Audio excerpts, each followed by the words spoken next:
రాయదుర్గలో ఎకరా 177 కోట్లు. నేను హైటెక్ సిటీ స్టార్ట్ చేసినప్పుడు హైటెక్ సిటీ ఎదురుగా ఎకరా ₹1,00,000. ఈ రోజు 177 కోట్లు అంటే ఎన్ని రెట్లో మీరు ఒకసారి ఆలోచించుకోండి. ఆ రోజు హైటెక్ సిటీ చెప్పినప్పుడు ఎవరు నమ్మలేదు. ఈ రోజు అందరు చూసిన తర్వాత మీరు చెప్పినట్టుగానే అప్పుడు మా రోజు చెప్తే కొనలేకపోయానని ఇప్పుడు బాధపడుతున్నారు. ఇప్పుడు చెప్పినప్పుడు కూడా అదే డైలాగ్ చెప్తే ఇప్పుడు కూడా కొంతమంది కొనట్లేదు. హాయ్ ఫ్రెండ్స్, ఆ రోజు ఇన్వెస్ట్ చేద్దాం అనుకున్నాం, కానీ ఆ రోజున ప్రశ్నలో ఇన్వెస్ట్ చేయలేకపోయారు. కానీ అలాంటి సువర్ణ అవకాశాన్ని మళ్ళీ మన అమరావతి ద్వారా మనకి అవకాశం వచ్చిందండి. ఇప్పుడు అమరావతిలో మంచి డెవలప్మెంట్స్ వస్తున్నాయండి. అమరావతిలో క్వాంటమ్ వ్యాలీ కానీ, హైకోర్టు కానీ, సెక్రటరియట్ కానీ, అలాగే యూనివర్సిటీస్ కానీ చాలా ఎస్టాబ్లిష్ అవుతున్నాయి.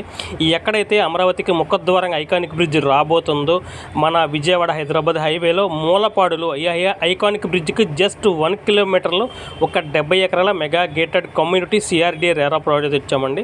మన ప్రాజెక్టులో club house, swimming pool, independent houses, అలాగే అపార్ట్మెంట్స్ కూడా ప్రాజెక్టులో వస్తాయి. ప్రాజెక్ట్కి 1 కిలోమీటర్లోనే మనకి ఐకానిక్ బ్రిడ్జ్ రాబోతుందండి. ఈ ఐకానిక్ బ్రిడ్జ్ కనుక పడితే మన ప్రాజెక్ట్ దగ్గర నుంచి జస్ట్ 5 కిలోమీటర్లో అమరావతిలోని అన్ని ప్రదేశాలకి మనం వెళ్ళవచ్చండి. అలాగే ప్రాజెక్ట్ ఆనుకుని ఆల్రెడీ క్రికెట్ స్టేడియం ఉందండి. ప్రాజెక్ట్కి 1 కిలోమీటర్లో ఇన్నర్ రింగ్ రోడ్ వస్తుంది. అలాగే ప్రాజెక్ట్కి ఒక 1.5 కిలోమీటర్లో 2500 ఎకరాల సీతాకోక చిలకల పార్క్ ఉందండి. టూరిజం కింద డెవలప్మెంట్ అవుతుంది. ప్రాజెక్ట్కి జస్ట్ 8 కిలోమీటర్ల ఔటర్ రింగ్ రోడ్ రాబోతుందండి. అలాగే ప్రాజెక్ట్కి 5 కిలోమీటర్లో మీకు ఇబ్రహీంపట్నం సర్కిల్ ఉందండి. అలాగే రాబోయే గ్రేటర్ విజయవాడ కింద మన మూలపాడు అనేది వస్తుంది.